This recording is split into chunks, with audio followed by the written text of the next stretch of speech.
Hello and welcome to this tutorial on how to paint metal. Look for references. Firstly, let's start with just a sphere, metal sphere. Second, look for an object. Now, if you're looking for something a little bit more challenging and you want to challenge yourself, go for a helmet.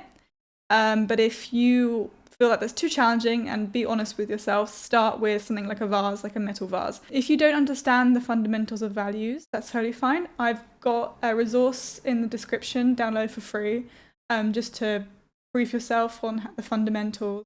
So first we're going to start with a circle.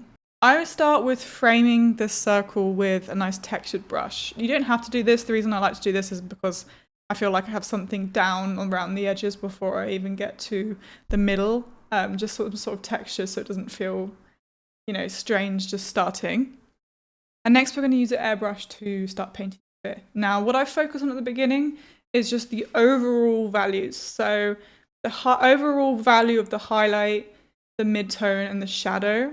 I don't get into detail what exactly those values are, so don't worry too much about it at the beginning. You just want to kind of get a map down.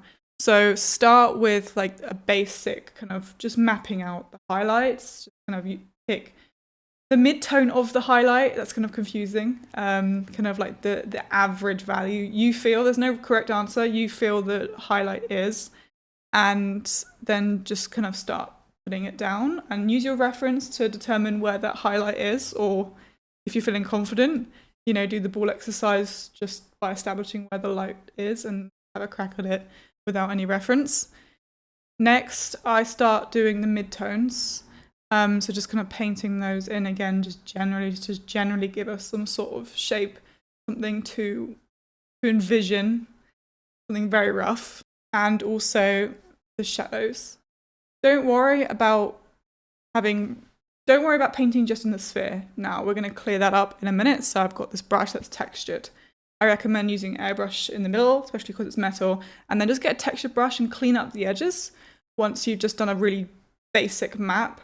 And that will be a really nice way of keeping the edges clean and crisp and not worrying about painting at the beginning. And I do that throughout the process. A texture brush is cool because you have the airbrush, and so you kind of want to add the texture back in. So using that around the edges is a great way to do that. Next, I use the texture brush, just to go at the darkest spots on my sphere, just around the edges. I like to kind of outline the sphere, and that gives not the whole sphere, just where you feel it needs. I can even do that with highlight just to sharpen up a few bits, and I do that continuously throughout, but I'm just going to start that now and put kind of the darkest points or the bottom of the sphere in, just to establish the shadow. Now, I quickly swap back into an airbrush because this is metal, and you get a really, really quick, nice feel of metal if you use the airbrush. So I do tend to use that mostly for the body of the sphere. Now I'm doing this in color. You could always start this in black and white. It is easier. If you are using color, don't use too much grays in your shadows, because shadow is usually, in my experience, and I think to get the better result is actually to use quite a lot of saturation in your shadows. Now painting in that highlight in metal, especially really shiny metal, you want a really strong highlight. And you don't want it to disperse too far. You don't want the really strong highlight, to have a large area. You kind of want it to gradually go into a really sharp point of highlight, and that's what gives it a feeling of metal. If you disperse it too far, or the highlight isn't strong enough, then it will look like plastic. And then don't forget about those transition colors, which are usually quite saturated. So I'm painting in some warmth in those transitions between the shadow and the midtone or the highlight, where it transitions, adds a nice feel to it. And also, if you have reference, you can see where the colors are bouncing off. Without reference, it's kind of harder to see, but obviously the metal is reflecting from the environment around it, which really affects where the colors are coming from, which is hard to recreate from your brain.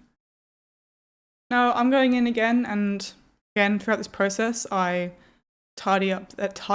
I like a textured feel, but I go around the edges and just kind of play around with different values and see what I can complement it with. So if I'm kind of looking at the shadow part like I am now of the sphere, what would really make the shadow pop is a background that's slightly lighter, which is why I'm putting a slightly lighter value underneath, just to really accentuate the shadow in that part. And then maybe if I really wanted to show the highlight at the top of this sphere, like you can see, I've put a darker rim around to just really make that pop as well, so you can really see the sphere coming from the page. Now going in there is really important to make your shadows dark enough, so I'm going in, making them darker, and just further accentuating the contrast. So I'm building up on the contrast as we go along. Now last but not least, I like to add a little bit of texture, even if it's quite shiny metal. So I got this brush which is kind of like speckles, and I just put it there. You can kind of see it more so in the highlights, so I like to put it there, but also in some darker tones. Just make sure you don't overuse it and you don't mess up the highlight. But it gives some texture to the actual sphere, so it's not just all an airbrush, but it still looks shiny. And that's the sphere pretty much done. Obviously, whatever reference you've got, your sphere might look different. There's lots of different textures in metal, but I decided to go for something that's shinier just to start with. And now I'm going to be moving on to painting some helmets, which you can follow along with and see how to approach that too. Remember, if helmets are a little bit too far for you in terms of skill at this time, go for something easier because you'll just frustrate yourself. So I recommend painting like a vase, something with a bit more texture, maybe even some details, and play around with adding details. So I've already started and I've drawn some helmets. Draw them first, otherwise you'll confuse yourself, or whatever you are drawing, a vase, whatever it is. And then I start the process with the helmets.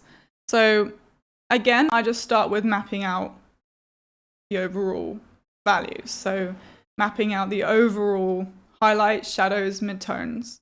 And then I build up onto that, looking at the colors from the reference, sharpening up the edges when needed and not worrying about the edges at the beginning. Now the helmet has a few details like the eyes and this little ridge that goes across. So when painting, when it's got details like that, just get a brush, could be the airbrush or the texture brush, and just map out where the shadows are and then blend those in as you go. Now, I don't feel like I have particularly much more to add to comment on these helmets. However, the ball demo shows the process, and I just apply that to the helmets. The same process, just more details and different shapes. So keep that in mind, don't overcomplicate it for yourself. If you need to go over what we just discussed, again, in the description, I have the fundamentals of values and this tutorial as a PDF.